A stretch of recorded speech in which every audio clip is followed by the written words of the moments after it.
Welcome to Live Your Passion. I'm Alex Stephen, your host from Life Transforming Treasures.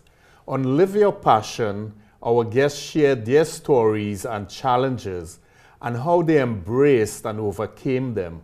We are hoping that you could get some wisdoms from their journey to help you in your life at this time. To further this conversation, support this conversation, I have free resources on my website at alexstephen.com. My guest this morning has a very interesting story. His name is Chris Esper from Stories in Motion, and I'd like to introduce Chris and let him tell you a little bit about himself. Welcome, Chris. Thank you for having me, Alex. It's a pleasure to be here. So just tell us a little bit about who you are and your Sure. company, Stories in Motion. Sure. Well, I'm based out of Attleboro, Mass. I originally was born and raised in New Jersey, and I always loved film as a young kid. Used to go to the movies. I used to go to the video store all the time and rent movies after movie and just filling my mind with all this images and information. Yeah. And when I was 10 years old, I had seen the movie Ghostbusters, and I loved it so much so that I thought, I'm going to write a script. And how old were you then? I was 10. 10.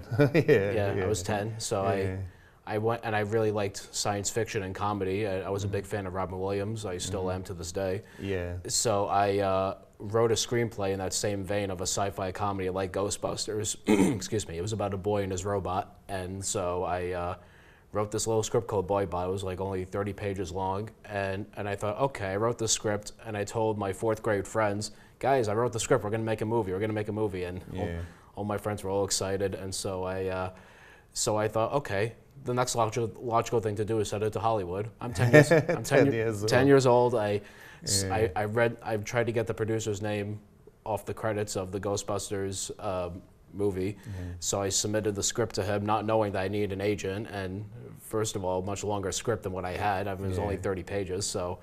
I sent the script to this producer. I forgot what his name was, but I just wrote so-and-so, Hollywood, California, Columbia Pictures. Yeah. Sent it to them, and I think about 6 months to a year later, the envelope came back to me with return to sender stamped on it. But it didn't really deter me in any way. It just made me want to keep going. But since you were 5, you were telling me that you like film and you like movies and you had this passion. And absolutely. Yeah. But how did it, I know you said you had this passion and you wanted to do it, you enjoyed doing it, but how did others react to you in terms of support? Was there support or lack of support at that time? I think when I was 10, it was seen as, oh, it's so cute, he's playing, you know. Yeah, okay. So, you know, people just saw it as, oh, that's cute, he loves movies, that's really nice. Yeah. And then when I got into my teenage years, I started to really do this very seriously. I tried all sorts of different art forms before I decided I'm going to go into filmmaking. I tried my hand at acting. I tried my hand at stand-up comedy, puppetry, animation, and then finally when I got my first camera and I just started to see movies more and more as an art form than just entertainment, that's when I thought, okay, I have to be a director. I had seen Raging Bull by Martin Scorsese, and he's my all-time favorite director. When I saw that film and I listened to his director's commentary and the behind-the-scenes interviews and documentaries, I was so fascinated by his passion for cinema. It was contagious, so contagious. And so I thought, that's what I have to do. I have to be a director. And so when I declared that to my family, when I said to my parents, I think I was 17, and I told my parents, I know what I want to go to school for. I want to go to school to be a filmmaker. I want to be a director. and they were happy for me, but at the same time, my father said, you know, you sure you want to do that? I mean, you know, you're not going to be able to make money the first couple of years of your life for a long while. And, you know, he thought it was just a pipe dream. Both my parents thought it was kind of a pipe dream. But then I started making these little experimental films in college with my first camera, and I really had nothing. It was all just me. I was doing everything all by myself. And so I made these little films, and this is when YouTube was starting to become a really big thing. So I would upload these movies on YouTube. I showed it to friends and family, and when they saw the films, you know, they were really raw and they really weren't even very good. But what they saw, my parents said, specifically my mother, I remember her saying to me, "You got talent, kid." And my father laughing as well. Like, that was really satisfying to know I could make my father laugh and my mother with this little silent film I made that was like kind of a tribute to Charlie Chaplin. And so that's when I thought, okay, I can do this. My friends at school, they just thought it was silly as well. You know, I think recently I saw one of my high school friends again for the first time since graduation, and he said to me, "Chris, you know, I have to tell you, I wasn't sure how you were going to how you were going to be able to make a career out of this, but I see you doing all these things. You're doing it. You're really doing it." Yeah. But at that time, you know, before you establish yourself, and I know most people in the art forms and filmmaking, acting, the music, you know, the first thing that people who care for you say is that, you know, you're not going to make money in this. And I talk specifically because my daughter has a degree in music, a music industry from Northeastern University. And we never really told her, don't do it. We say you have to look at ways where you could market yourself, you know, when you finish school. So she did a minor in business. So, you know, she's working in that arena now. But I know firsthand how that is. But that's her love, that's her passion. So we never will really, you know, take that away from her. So at the time when you were coming up with it, you weren't established, people were looking at what you were doing. Were there anybody who were like making fun, saying, no, this will never happen, trying to burst your bubble, kids at school? Yeah, kids in school. So, you know, tell the audience about that, because I'm sure there are people listening or looking that's saying, you know, I want to do this, I want to do that. But at first, you don't usually get the support until you prove yourself. So if you could share with them some of those instances and some of those experiences so they know where you're coming from. Yeah, kids in school, they saw the films, and while they did see what I was trying to do at the same time, I got teased for it. You know, I did this one film about what was supposed to be about the economy, and it was me in the film, and there was a guy in a shower. So people were making fun of the fact that I was, you know, basically naked on camera. I mean, not totally naked, but just like, I had no clothes on from the waist up. You know, I had a bathing suit on, but from the waist up, I had no clothes on, and I wanted to symbolize the economy crashing at the time. This was 2008 or 2007. So I had money raining down in the shower as opposed to water, because I really wanted to show that symbolism. And I thought it was quite clever and kind of funny. But kids in school, they thought it was supposed to be like a stripper or some sort of like really like sexual innuendo type of thing. Oh, they took it the wrong way. Yeah, so I got made fun of a great deal for that one, and as well as for my other films, the fact that I was in it. So that also caused me to really get a lot of low self-esteem for myself, and low self-esteem. Yeah, very low self-esteem and no confidence. I thought, what am I doing? Yeah, because he wasn't getting that support. Yeah. But all through that, it was like a struggle, so to speak. Oh yeah, absolutely. But you kept after your dream. Yeah, I had to. Yeah. I said to myself, you know, if this is how it's going to be, and even my parents said, this is how it's going to be, then you have to do it. You know, you're going to face worse adversity than this in the real world, and yeah, they were right. You know, and so how did that affect your schoolwork or your social life? That sort of you know, mocking and lack of support from kids in school? My social life, kind of, because before moving to New England, I was a very talkative person, and I used to like making people laugh. When I came to New England, I started doing these films. I became very reserved and kind of quiet, kind of shy, because I thought, okay, I'm just gonna step back and not talk. Okay. And so I kind of lost my confidence in that a little bit, and as far as schoolwork goes, it affected it in that I was concentrating so much on these movies and not so much my schoolwork that my grades started to lack a little bit. But so my parents were like, you know, Chris, I know you want to make movies, but you know, you can't play. You have to. Yeah. You have to work. You have to do your schoolwork. So you kept being persistent. You didn't let go of your dreams. Yeah. You wanted to live your passion. Yeah. Like instead of doing homework, I would be writing a script. Yeah. Or I would be making a puppet for a short I was doing or something. Right. Doing something creative. So it sounds like your parents, I mean, cautiously were supporting you. Oh, absolutely. So how, you know, tell the audience how, you know, how things turned for you, how things changed. What happened? You know, what did you do, or, you know, that, you know, had this shift for you? If you could share with them, so they could have some hope with whatever they're going through in their life. Sure. After high school, I went to college at New England Institute of Technology in Rhode Island. Studied there for 3 to 4 years, and it was a great education. It was very hands-on learning, which I really liked. I was on the camera the very first day, so it was wonderful.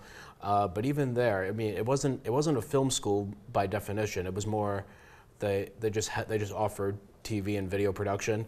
And I just kind of adopted the film stuff on my own. They had some film classes, but it really wasn't. It wasn't their forte. I kind of did that myself. And you know, there were students that you know, they also wanted to make movies as well. But then after I think about a year or two later, they kind of gave up on that. I was one of the few that said, I am going to make movies. You're going to stay in it. Yeah, I'm going to stay with making movies. And people would tell me, Chris, what do you think? You're going to make it in Hollywood? You know, like what are you doing? Yeah.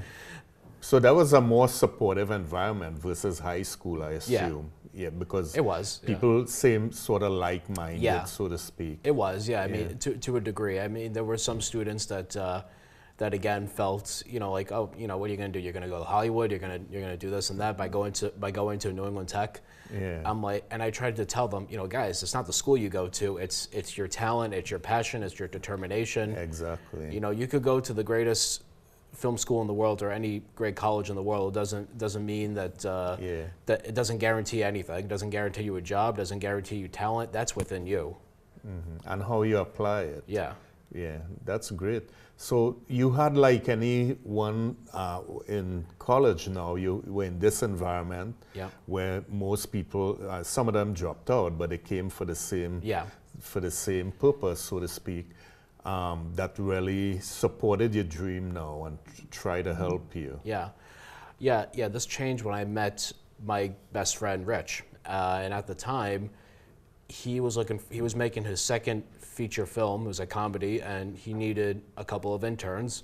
So I applied, I got the job, and he took me on as his intern. And what started out as a simple internship blossomed into a friendship because we were so much alike. We had very similar backgrounds, very similar family life, very similar interests in film. And so he kind of took me under his wing, taught me a lot. And he was also the first person to give me that tough love I needed because up until that point, while there were some that were mocking or making fun of me, there were also those that never truly told me what I was doing right and wrong in my work. Okay. And so he was the first person to say, Chris, this is good, you have potential here, but maybe next time work on this and work on that. So he's the first one to give me really good constructive feedback because no one had ever done that before with me.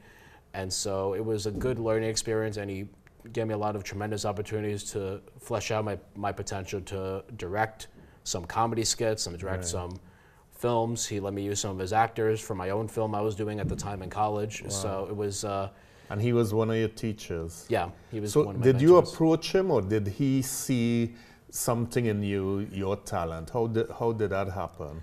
I approached him with just an initial email, and then he liked my personality, I guess. So then he offered to meet up with me in person, and so we took a meeting one afternoon, and we just clicked right away. And now 5 years later, you know, we're best friends. He's getting married. I'm going to be in his wedding. I'm going to be shooting his wedding. You know, so it's just, nice. Yeah. So Yeah, that's good. So the point here is that you took the initiative. Yes. You had that passion, you had that persistence, and even though people were telling you, this is not gonna work, they try to make fun of you, telling you, asking you questions like, do you think you'll make it in Hollywood? Yeah. And my answer would have been yes, because I want to be there. Yeah, exactly.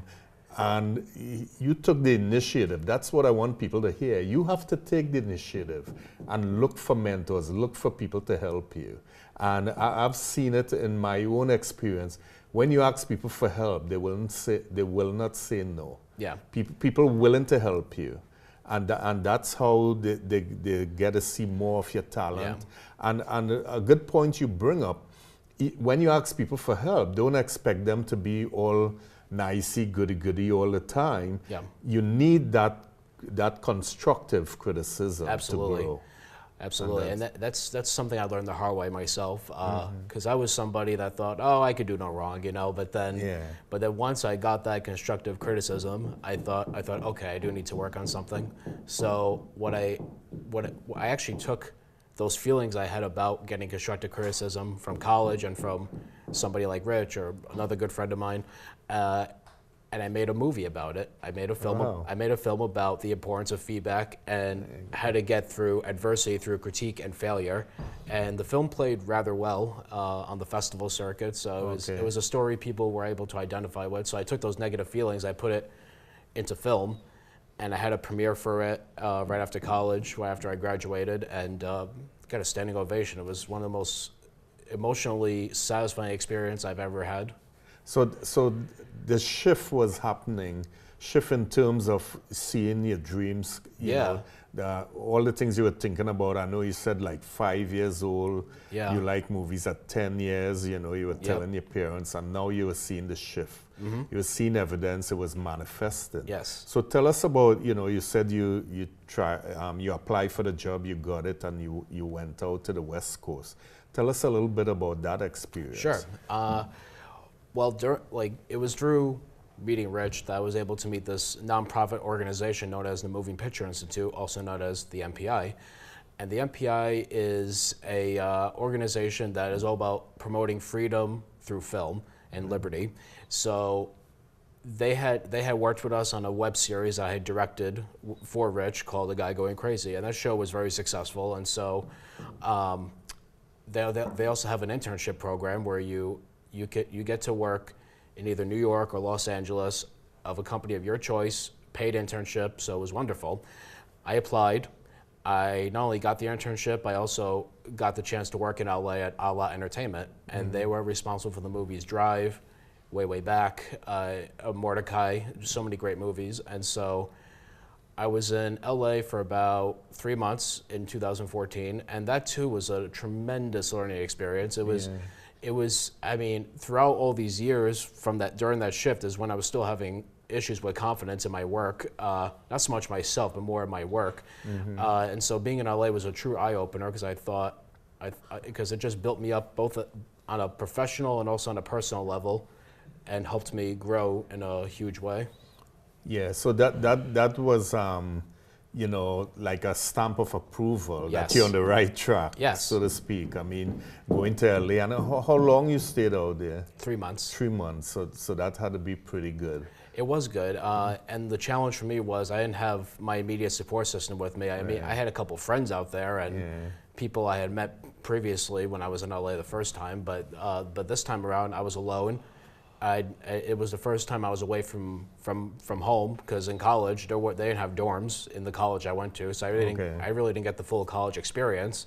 So for me, this was my college experience, and my job every day was reading screenplays at the company and giving my critique and my opinion on them. And I also had to do the menial tasks such as making coffee, answering phones, things of that nature. And one would initially think, oh, that's not a job for me. I should be doing this. I'm much better than that. But I said, you know what? I'm not going to act like that. I'm going to just take this opportunity by the horns and just go for it and show them I'm very serious about this. I was told to report at 9 a.m. every morning. I showed up at 8 a.m. in the morning and I did my work. And they loved that. It proved to be beneficial for me to do that because they recommended me for more jobs. The company, and they were very, very supportive. They liked me a lot, and they called me back for more stuff, and I still keep in touch with them every once in a while. So, so it showed your commitment. Yeah. I mean, showing up at 8 when you're supposed to be there for 9. Yeah. That's pretty good. And I mean, just being out in LA is a different energy. Oh, absolutely. Than New England. Yes. And, I used to be out there a lot for work, and plus our son Larry went to school out there, and he had the same experience. Like he went to school at 17, and he never, really stayed away from home before, and he had to grow up really fast. Yeah. And being deaf, it was hard to communicate at that point. So there were other challenges, but he grew up very fast, being away from home. But I love LA, and I do too. Yeah, that's the great experience. So you share with us, how you started your love for film, and some of the struggles you went through, your persistence, the people who helped you, your parents always there to support you, and then your mentor in school, Rich. Yes. That was really a big turning point for you going to LA. So share with the audience a little bit, if you will, where you are now. What are some of the things you're doing now? Sure. Well, since coming back from LA and creating more films, I decided, okay, I'm 26 years old, now I want to go full force with this. So I started my own company recently called Stories in Motion. And I call it that because for me, film and cinema is much more than just pretty pictures, and it's about what's happening underneath the surface of the story, the characters, what's going on in front of the camera, et cetera. So I call it Stories in Motion because it's exactly what it is. It's it's stories that are flowing in this beautiful thing we know as motion pictures. Motion pictures. So I started that, and currently I do commercials, weddings, music videos, short films, and corporate videos. Pretty much, you name it, I probably do it. And so it's been really exciting, the things I've been going on lately. I have a new short film that I'm finishing up, and I've been back into writing again for the first time in a long time. So I'm writing a couple of screenplays. I have a couple of short films that are in pre-production, and just keeping busy with a lot of good client work. And people are very happy with what I've been doing, the clients. So it gives me a lot of confidence. And film festivals. And one of the things I've been writing is actually a short book based on a video blog that I do called The Filmaker's Journey. And the book is exactly about everything I've been talking about here today. Is this career is a journey. It's it's a journey that never ends. There's a point where people ask, because I used to ask myself this all the time. Okay, when am I going to be established? When am I going to be able to say I'm good at what I do, and not question, oh, I need to learn this, I need to learn that, because that never ends. You never stop learning. It's continuous. It's continuous learning, and so there's never that one moment where you are. Because I always tell filmmakers that if you are perfectly content where you are, and you don't think you could go anywhere else but where you are, then it's done. It's done. That's it. That's it. You just written your own tombstone right there. Yeah. So in the book, I'm very honest about what I say, and one of the things I talk about is rejection, because rejection is a huge thing in any creative art form or field. And the thing I cannot stress enough about rejection is that you need to get a million no's before you get a yes. And the whole idea that like I've submitted to film festivals where I've gotten into 10 festivals, but I got rejected from 50 others. It's a numbers game. And so the whole idea is to just be persistent, don't give up. You got to be persistent, keep following your dream, and that's what you did. So what are some of the things you're doing to give back, to help, people who were in your situation, and who want to pursue their career? One of the things is I have a video vlog on my YouTube page called The Filmmaker's. That's what the book is based on, The Filmaker's Journey.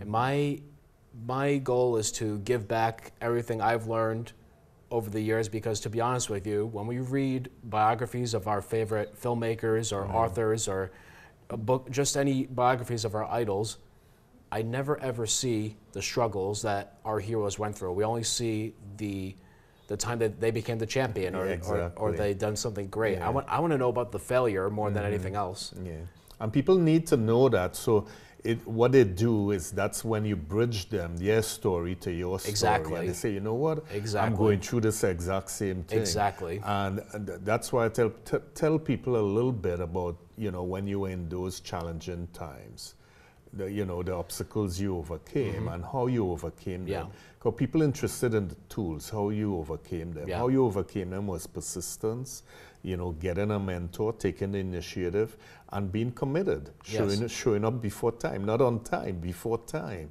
And that's commitment. People notice that. I can't stress enough the more the experiences I had in my corporate career and doors that opened for me, because if a meeting is 8, I'll be there at 7. Yes. Most of it was to beat the traffic on the Mass Pike, but that opened a lot of people noticed that, and people in the audience, need to hear that. You just don't have a dream and then you're late or you're not committed. You got to be committed. You got to be persistent. Oh, it's true. And you had to have some patience. Well, I one of my favorite books that I like to read is The War of Art by Steven Pressfield. Yeah. And the book is about breaking out of those creative blocks to do what you love. Because I truly, truly believe that every one of us inside is an artist in some way, or is a creative, or just has a dream inside of them that they want to accomplish, but they don't do it either A, because they have a family that they have to take care of, B, their job is getting in the way, or C, they don't believe in themselves. Right. It's really sad when I hear about people that wake up in the morning and they hate what they do. Yes. And that's why I'm blessed to have the parents that I have, because my father, I remember he told me this one day. He said to me, I'm really jealous of you. I'm like, why? And he said, because you have a dream and you're not letting anything stop you. Yeah. And so I asked my dad, well, where's this coming from? And he said, well, I wanted to do something with my life, but my father wanted me to go to medical school. I didn't want to go to medical school, so I settled for business, but it's not really what he wanted to do. Right. So my father said, I want you to have what I didn't have. And so I appreciate that every day. So you live in your passion. Yes. You live in your passion. So Chris, this has been great, sharing with the audience, sharing with us the challenges you went through, how you overcame, and where you are now. You're in a great place, and like you said, it's not finished. You continue growing, but you have the evidence that you're in the right place, following your dreams, following your passion, and that's great. Is there anything else you like to leave the audience with? Any nuggets or anything you like? It's always difficult to do what you love in your life, but know that you can do it. There's people out there that support you, and there's people out there that are rooting for you.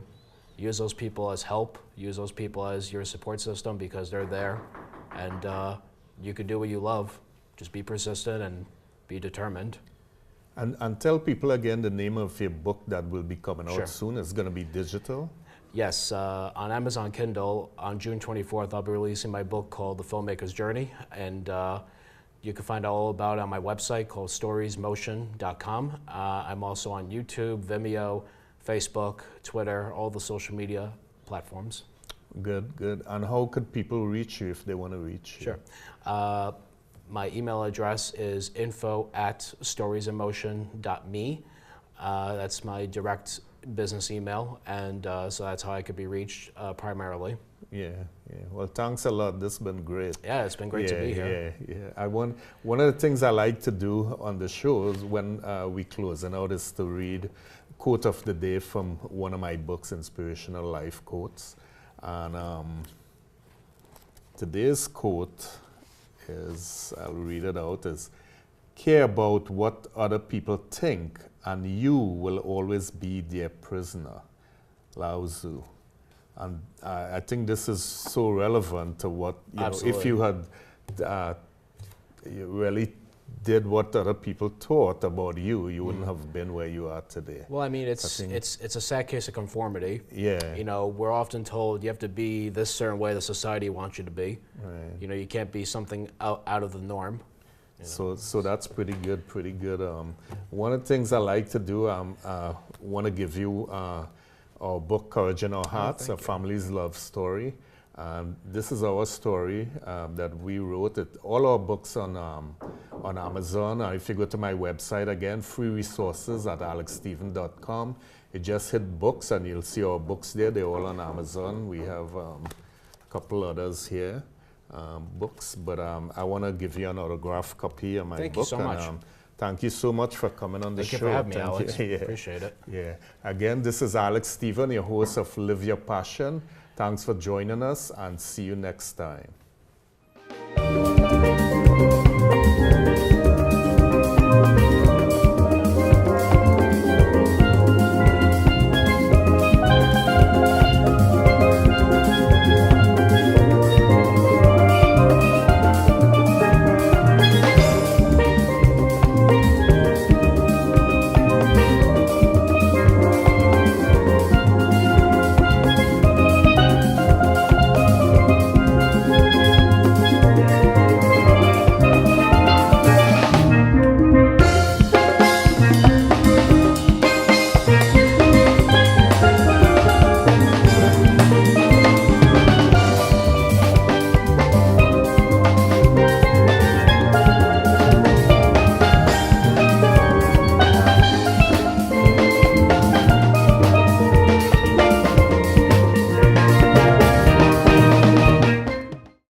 The preceding was a production of Medfield TV, Community Shows.